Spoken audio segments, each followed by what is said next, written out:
पूरी टेक दुनिया में लड़ाई चल रही है कि स्नैपड्रैगन बढ़िया है कि मीडियाटेक बढ़िया है। आप लोग भी ऐसे बहुत सारे होंगे जो मीडियाटेक प्रोसेसर का नाम सुन के बोलते होंगे ये मीडियाटेक बर्बाद है, और इसका गुनहगार तो मैं भी हूं। मैंने बहुत बार बोला आपको कि स्नैपड्रैगन ही बेस्ट होता है, मीडियाटेक बेस्ट नहीं होता। लेकिन वहां पर मैंने आपसे एक और बात कही थी कि मीडियाटेक एक सिनेरियो में बहुत अच्छा, एक्चुअली एक नहीं बहुत सिनेरियो में स्नैपड्रैगन से बढ़िया है। ये बात जानकर आपको बड़ी हैरानी होगी कि स्टार्टिंग में स्नैपड्रैगन और मीडियाटेक एक ही है। ये एक ही है, दोनों ही ARM यानी ARM आर्किटेक्चर पर काम करते हैं। स्नैपड्रैगन मीडियाटेक से सिर्फ इतना ही अलग है कि वो अपने कोर्स को थोड़ा और एफिशिएंट बना देता है और उसके ऊपर और काम कर देता है, जिसे वो कायरो कोर्स बोलते हैं। यहीं पर जो मीडियाटेक है उन कोर्स को कॉर्टेक्स के नाम से बेचता है। अब वो ज्यादा ऑप्टिमाइज नहीं है, लेकिन वो दोनों ही एक ही आर्किटेक्चर पर काम करते हैं। सो ये कहना बिल्कुल भी गलत नहीं होगा कि मीडियाटेक और स्नैपड्रैगन बिल्कुल सगे और क्लोज भाई हैं और एक जैसे ही दिखते हैं। तो यहाँ पर बात करते हैं कि मीडियाटेक सबसे बड़ी SoC किस सिनेरियो में है और कैसे है। अगर आपके फोन में मीडियाटेक है तो खुश हो जाओ, मैं आपको और खुश करने वाला हूं।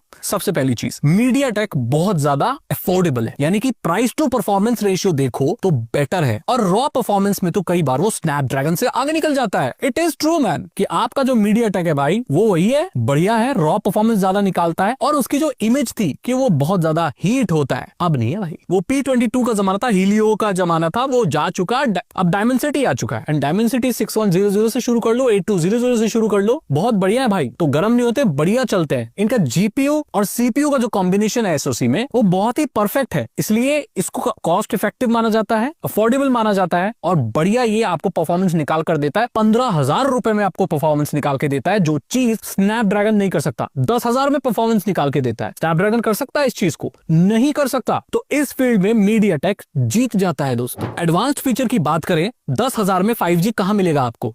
स्नैपड्रैगन की बस की नहीं है इसे देना, मीडियाटेक दे रहा है। मीडियाटेक में आपको 10,000 में 5G मिल जाएगा। उस वक्त पे बहुत सारे देशों में 5G लॉन्च हो रहा है। मीडियाटेक उन लोगों तक भी 5G पहुंचा रहा है जो लोग महंगा फोन अफोर्ड नहीं कर सकते। सोच के देखो, अगर मार्केट में मीडियाटेक नहीं होता तो 5G फोन चलाने के लिए गरीब आदमी कहां जाता? 5G के डोंगल नहीं आते, क्यों नहीं आते? बहुत काला राज है। कभी सोचा है 4G के डोंगल बिके, 5G के डोंगल क्यों नहीं बिकते? इसके पीछे तो एक वजह है, वो मैं अलग वीडियो में बताऊंगा, तो मेरे चैनल के साथ जुड़े रहना भाई, क्योंकि अगली वीडियो वही आने वाली है। तो यहाँ पर सस्ते में 5G प्रोवाइड करने का सबसे बड़ा श्रेय जाता है मीडियाटेक। मीडियाटेक नहीं होता तो गरीब आदमी 5G चला नहीं पाता, इसलिए भी ये बेस्ट माना जाता है। AI कैपेबिलिटीज भी मीडियाटेक में आ गई है। AI प्रोसेसर SoC AI बहुत अच्छे से काम कर रहा है। हाई रिफ्रेश रेट आपको मिल जाता है भाई 10-15 हजार रुपए में, जो कि हम सोच भी नहीं सकते थे अगर मीडियाटेक नहीं होता तो। दोस्तों असली खेल वो है कि भाई जो चीज टाइम पर मिल जाए ना वही बढ़िया होती है। मैं मानता हूँ स्नैपड्रैगन बहुत बढ़िया, लेकिन मार्केट में अवेलेबिलिटी इतनी अच्छी नहीं है उसकी, ना सप्लाई चेन